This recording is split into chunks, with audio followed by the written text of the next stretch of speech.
बिस्मिल्लाहिर्रहमानिर्रहीम अस्सलाम वालेकुम दोस्तों, तुसीं देखदे पए लुडन पंजाब टीवी ते मैं तुहाडा मेज़बान मुहम्मद अहमद। सब तो पहले जनाब अपने चैनल लुडन पंजाब नूं करना सब्सक्राइब और बैल आइकन नूं करना प्रेस ताकि मेरी आने वाली अच्छी और बेहतरीन वीडियो जनाब मेरे वीर वेखण सब तो पहले। जनाब वीरा वास्ते प्योर नीली दी जनाब ब्रांड लैके आए हैं और जनाब चोटी जनाब मेरे वीर वेखदे पे ने और जनाब माँ का माशाल्लाह दुध का बड़ा रिकॉर्ड है और चोटी मेरे वीरां ने वेखना है, हर आर वेखना जनाब माशाल्लाह। सिंगियां वेखनियां ने बिल्कुल निक्कियां निक्कियां जनाब, मुठ दे विच भावें लको लो। शाह काली जनाब मत्थे दी ते शाह कालियां अखां ने, बूथी दी लाम माशाल्लाह 1.5 फुट लाम है माशाल्लाह होने वाली। चोटी वेख लैन मेरे वीर और गुल बड़ा प्यारा माशाल्लाह चोटी दा। जनाब तसल्लियां करावांगे चोटी दे जनाब आर कहंदे ने कि असी जनाब नीली दी चोटी है। यह पूछ वेखनी है, उंगल नालों भी जनाब बरीक है, इहदे नालों जनाब मेरी उंगल मोटी है। मेरे वीर वेखदे पे ने कि उंगल नालों भी बरीक है और गुल वेखना है। थान बड़ा सोहना माशाल्लाह बनावेगी अल्लाह के हुक्म नाल। बाकी चोटी दे पशम बड़ी बड़ा छड़ के टोर के विखाई, टोरा भी वेखने जनाब माशाल्लाह छजे छजे जिहड़े काने ने जनाब।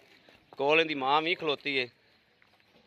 यह टोरा भी मेरे वीरा वेख लेना, तसल्ली कर लैनी। बाकी जनाब गल नसीबां ते मुकदी, लै वापस लैने देने नसीब की गल है। यह जनाब झोटी एस दी जनाब माँ खलोती कोल। यह शाह काली जनाब बिल्कुल माँ की कापी है। शाह काली अखां ने जनाब, शाह काली मत्थे दी। यह जनाब माँ एंदी धी है जनाब एक गड्डी दे विच। यह माँ भी वेख लैनी। यह जनाब इस टाइम तीजा महीना गब्बड़ नूं है ते इस टाइम ही दुध जनाब कोई 10-12 किलो करती पई है।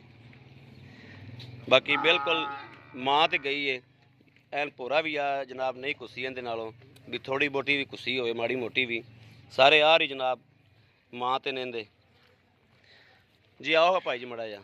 अस्सलाम वालेकुम जी। जी भाई की नाम है अपना जी? वसीम। भाई वसीम जिहड़ी अपनी आ झोटी है इहदी माँ जिहड़ा दुध देंदी रही है वो दसना आपां कि ताज़ी जदों ताज़ी सी उदों किन्ना दुध करदी रही? माँ खैर ना 15-16 लीटर करदी। 15-16 लीटर करदी रही ते हुण के सूरत हाल च माँ है? तीसरा महीना है ते 5 सेर 6 सेर हुण भी अल्लाह खैर रखे माँ। टाइम दा हैगा 5-6 सेर हुण भी टाइम दा दुध देंदी पई है। तीसरा महीना गब्बड़ नूं है। ठीक हो गया। ते ये झोटी दे अपने किन्ने पैसे लैने ने? ਇਹਦਾ ਜੀ 65000 ਰੁਪਇਆ ਲੈਣਾ।